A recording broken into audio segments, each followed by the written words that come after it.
இது மகிமை நேரம்.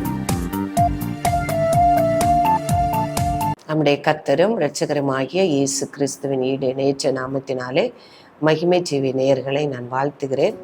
இந்த மகிமை நேர நிகழ்ச்சியின் மூலமாக கர்த்தருடைய வசனங்களை தியானிக்க வந்திருக்கிற ஒவ்வொருவரையும் இயேசு கிறிஸ்துவின் நாமத்தினாலே வாழ்த்துகிறேன்.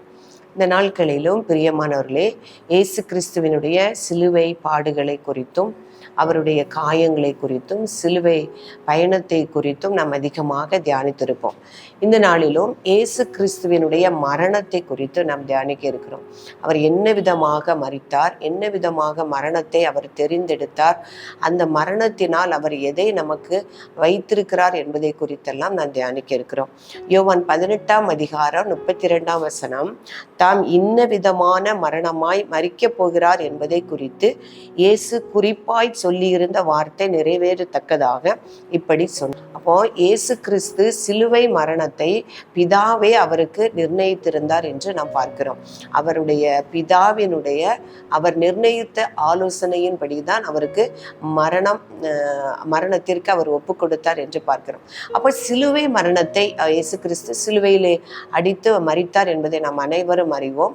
இயேசு கிறிஸ்து ஏன் சிலுவையில் மரணத்தை அவர் தெரிந்தெடுத்தார் என்று நாம் பார்க்கும் பொழுது, இயேசு கிறிஸ்து சிலுவையிலே அவர் மரிக்க தம்மை ஒப்பு கொடுத்தது இந்த உலகத்தினுடைய பாவங்களை எல்லாம் சுமந்து தீர்த்து பலியாகும்படியாகத்தான் அந்த சிலுவை மரணத்தை அவர் ஏற்றுக்கொண்டார். அப்போ இது நம்ம வாசித்த பகுதியில் பார்க்கும் பொழுது, இன்ன விதமான மரணத்தினால் அவர் மரிக்கப் போகிறார் என்பதனால பிலாத்து இப்படி சொன்னான் என்று. அப்போ அந்த இயேசு கிறிஸ்துவை அவர் யூதர்கள் பாவிகள் அவர் பிலாத்தினிடத்தில் நியாய தீர்ப்புக்காக கொண்டு போகும்போது பிலாத்து அவரை விசாரித்து அவரிடத்தில் ஒரு குற்றமும் காணவில்லை. அவர் இந்த சிலுவை மரணத்திற்கு பாத்திரர் அல்ல என்று கண்டுபிடித்து என்ன சொல்றாரு, உங்களுடைய நியாயப்பிரமாணத்தின்படியே நீங்க இவரை கொலை செய்யுங்கள் அப்படின்னு சொல்றாரு.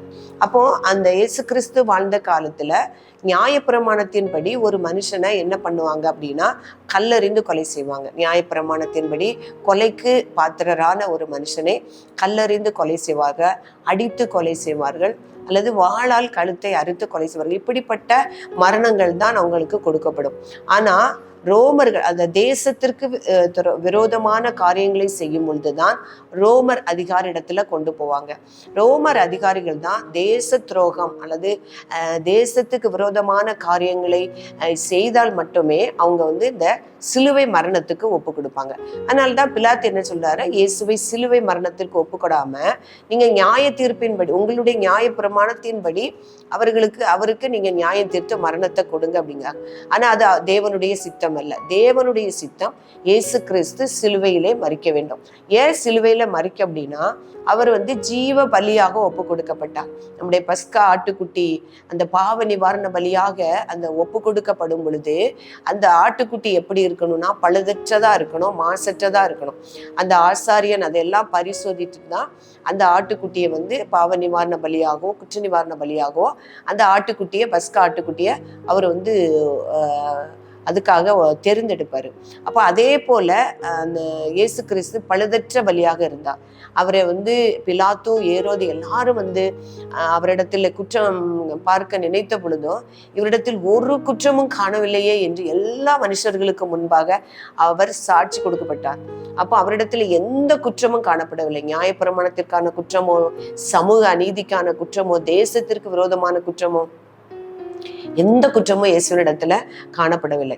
அதே போல பஸ்கா ஆட்டுக்குட்டி என்ன செய்வாங்க அப்படின்னா, அதனுடைய கடைசி சொட்டு இரத்தம் வரைக்கும் அதை முழுவதுமாக அதுல இருந்து எடுப்பாங்க. எடுத்துதான் அதை தெளித்து பாவ நிவர்த்தி செய்வாங்க. அப்போ இயேசு கிறிஸ்துனுடைய இரத்தம் முழுவதுமாக சிந்தப்படக்கூடிய ஒரு மரணம் அவருக்கு ஒப்புவிக்கப்பட வேண்டும் என்பதற்காகத்தான் சிலுவை மரணத்தை தேவன் அதை முன் அறிவித்திருந்தார் என்று பார்க்கிறோம். அவருடைய தலையில் இருந்து கால்கள் வரைக்கும் காயம், அதாவது அந்த சிலுவை அந்த முள்முடி வைக்கப்பட்டதிலிருந்து ஆணிகள் மற்றும் வாரினால் அடித்த எல்லா அவருடைய சரீரத்தில் காயப்படாத இடங்களே இல்லை என்று நாம் வாசிக்கிறோம். அப்போ முழுவதுமாக அடிக்கப்பட்டு அவருடைய கடைசி சொட்டு இரத்தம் வரைக்கும் சிந்தப்பட வேண்டும். அப்படி என்றால் இந்த சிலுவை மரணம் தான் அவருக்கு ஏற்றது என்பதற்காகத்தான் தேவன் அந்த சிலுவை மரணத்தை அவருக்கு ஒப்பு கொடுத்தார். இல்லைன்னா பிலாத்து சொன்னபடி என்ன பண்ணியிருப்பாங்க, நியாயப்பிரமாணத்தினுடைய தண்டனையின்படி அவரை கல்லறிந்து கொண்டிருந்தாங்க அப்படின்னா இவர் இவ்வளவு அந்த பஸ்கா ஆட்டை போல முழுவதுமாக இரத்தம் சிந்திருக்க முடியாது. ஸோ முழுவதுமாக இரத்தம் சிந்தப்பட வேண்டும், அவருடைய ஜீவ பலியாக ஒப்பு கொடுக்கப்பட வேண்டும், பஸ்கா ஆட்டுக்குட்டியாக ஒப்பு கொடுக்கப்பட வேண்டும் என்பதற்காகத்தான் அந்த சிலுவை மரணம் அவருக்கு கொடுக்கப்பட்டது. இரண்டாவதாக நாம் பார்க்கும் பொழுது அவர் மாசற்ற பலியாக அவர் ஒப்பு கொடுக்கப்பட்டார் என்று, அது அவர் தேவனுடைய சித்தம். அப்புறம் உலக மனுஷர்களுடைய பாவங்கள் சாபங்கள் எல்லாவற்றையும் அவர் தன்னுடைய சிலுவையிலே சுமந்து தீர்க்க வேண்டும் என்பதற்காக அவருக்கு சிலுவை மரணம் கொடுக்கப்பட்டது. ஏன் அப்படின்னா, ஏன் ஒரு தூக்கில போட்டோ அல்லது கல்லறிந்தோ கொன்னா அப்படின்னு சொன்னா இந்த பலிகளையோ அல்லது இந்த பாவ நிவர்த்தியையோ செய்ய முடியாது. இப்போ மரத்திலே தூக்கப்பட்ட எவனும் சபிக்கப்பட்டவன் என்று நியாயப்பிரமாணத்தில் எழுதியிருக்கிறது. அப்போ இந்த சிலுவை மரணத்தை யூதர்கள் ஒருவருக்குமே கொடுக்க மாட்டாங்க, ஏன்னா அது சாபம் அப்படின்னு. ஆனா ரோமர்கள் என்ன பண்ணுவாங்கன்னா, அந்த சிலுவை மரணம் அவங்களுக்கு அருவருப்பானது. ஆனா தேசத்துக்கு விரோதமாய் பாவம் செய்த குற்றவாளிகளுக்கு மட்டும்தான் அந்த சிலுவை மரணத்தை கொடுப்பாங்க. அப்போ கர்த்தர் இயேசு கிறிஸ்து உயர்த்தப்பட வேண்டும், அவர் மரத்திலே தூக்கப்பட வேண்டும் என்பதற்காகத்தான் இந்த சிலுவை மரணத்தை அவர் தெரிந்தெடுத்தார். அப்போ மரத்திலே தூக்கப்பட்ட எவனும் சபிக்கப்பட்டவன் என்று சொல்லியிருக்கிறபடி அவர் மரத்திலே தூக்கப்பட்டதனால்தான் நம்முடைய சாபங்கள் நம்முடைய பாவங்கள் எல்லாவற்றையும் அவர் சிலுவையிலே சுமந்து தீர்த்தார் என்று நான் பார்க்கிறோம். அப்போ தேவனுடைய ஆலோசனைப்படி அது நடந்தது. பேதுரு சொல்லுவாரு, அந்த யூதர்களிடம் சொல்லும் பொழுது, தேவன் நிர்ணயித்திருந்த ஆலோசனையின் படியும் அவருடைய முன்னறிவின் படியும் நீங்கள் இவரை கொலை செய்தீர்கள், தேவனுடைய குமாரனாகிய இயேசு கிறிஸ்துவை நீங்கள் கொலை செய்தீர்களாம். பிரியமானவர்களே, நாம் நினைக்கலாம் இயேசு கிறிஸ்துவினுடைய பாடுகளை குறித்து வாசிக்கும் பொழுது ஏதோ இது அப்படியே போகிற போக்கில் நடந்த ஒரு காரியமாக இருக்கிறது.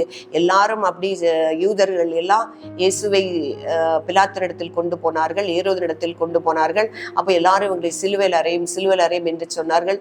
அதனாலதான் இந்த இயேசு கிறிஸ்துவை சிலுவையில் அறைய ஒப்பு கொடுத்தார்கள் என்று நம்ம நினைக்கலாம். இல்லை பிரியமானவர்களே, எல்லாம் அந்த தேவனால் நிர்ணயிக்கப்பட்டது.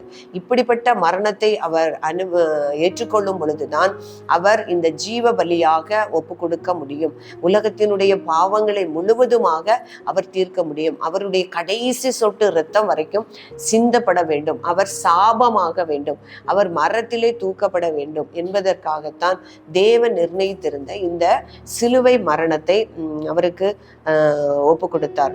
இப்போ நியாயப்பிரமாணத்தின்படி நம்ம பார்க்கும் பொழுது அவர்கள் நியாயப்பிரமாணத்தினது வாசித்த வார்த்தையின்படி நீங்கள் நியாயப்பிரமாணத்தின்படி அவரை நியாயம் தீருங்கள் என்று சொன்ன பொழுது கர்த்தருடைய சித்தம் நிறைவேற்றும்படியாக அதை அவர்கள் ஒப்புக்கொள்ளாமல் என்ன செய்தாங்கன்னா சிலுவையில் அறையும் என்று சொன்னாங்க. அப்போ இந்த எதற்காக அவர் இந்த சிலுவை மரணத்தை தெரிந்தெடுத்தார் என்பதை குறித்து நாம் பார்த்தோம்.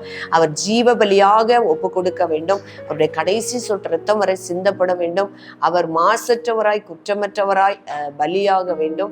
அடுத்தது நம்முடைய சாபங்களை எல்லாம் ஏற்றுக்கொள்ளும்படியாக அவர் மரத்திலே தூக்கப்பட வேண்டும். நான் பூமியிலிருந்து உயர்த்தப்பட்டிருக்கும் பொழுது எல்லாரையும் என்னிடத்திலே ஏற்றுக்கொள்ளுவேன் என்று சொன்ன கிறிஸ்து நமக்காக சாபமாகி அவருடைய மரண பரியந்தம் தன்னை தாழ்த்தி ஒரு ஜீவ பலியாக ஒப்பு கொடுத்ததின் நிமித்தம் நமக்கு பாவத்திலிருந்து சாபத்திலிருந்து கர்த்தர் விடுதலையை பெற்று தந்திருக்கிறார். நாம் ஜெபிப்போமா? அன்பு நிறைந்த ஆண்டவரே, உம்மை துதிக்கிறோம் அப்பா, உம்மை ஸ்தோத்திரிக்கிறோம் ஆண்டவரே. நீர் எங்களுக்காக ஆண்டவரே சிலுவையிலே மரித்து பட்ட பாடுகளையும் ஆண்டவரே நாங்கள் தியானிக்கும்படியாக நினைக்கும்படியான நாட்களை நீர் எங்களுக்கு தந்ததற்காக உமக்கு நன்றி செலுத்துகிறேன் அப்பா. ஆண்டவரே, அது எங்களுக்கு எவ்வளவு ஆசீர்வாதமான நாட்கள் என்பதை நாங்கள் அறிந்து அதை உணர்ந்து நீர் எங்களுக்கு வைத்திருக்கிற எல்லா ஆசீர்வாதங்களையும் நன்மைகளையும் சிலுவையிலே பெற்று தந்த விலையேற பெற்ற ரட்சிப்பையும் உணர்ந்து அறிந்து அதை பெற்றுக்கொள்ள எங்களை தகுதிப்படுத்த ஒவ்வொருவருக்கும் கிருபை செய்யும்படி செய்யும்படியாய் ஜெபிக்கிறேன். ஏதோ சிலுவையினுடைய இயேசு கிறிஸ்துவினுடைய மரணம் ஒரு துக்கமான நாளாக நாங்கள் ஆசரிக்காதபடி அது எனக்கு ஆசீர்வாதத்தை தந்திருக்கிறது. அது வெளியேறப்பெற்ற ரட்சிப்பை, பாவ மன்னிப்பை, சாபத்திலிருந்து விடுதலை தந்திருக்கிறது என்பதை நாங்கள் உணர்ந்து அதை நாங்கள் ஒவ்வொருவரும் பெற்றுக்கொள்ள கர்த்தர் எங்களுக்கு அனுக்கிரகம் செய்யும்படியாய் நாங்கள் ஜெபிக்கிறோம். சுவாமி, எங்களை தாழ்த்துகிறோம். இயேசு கிறிஸ்துவின் நாமத்திலே ஜெபிக்கிறோம் நல்ல பிதாவே.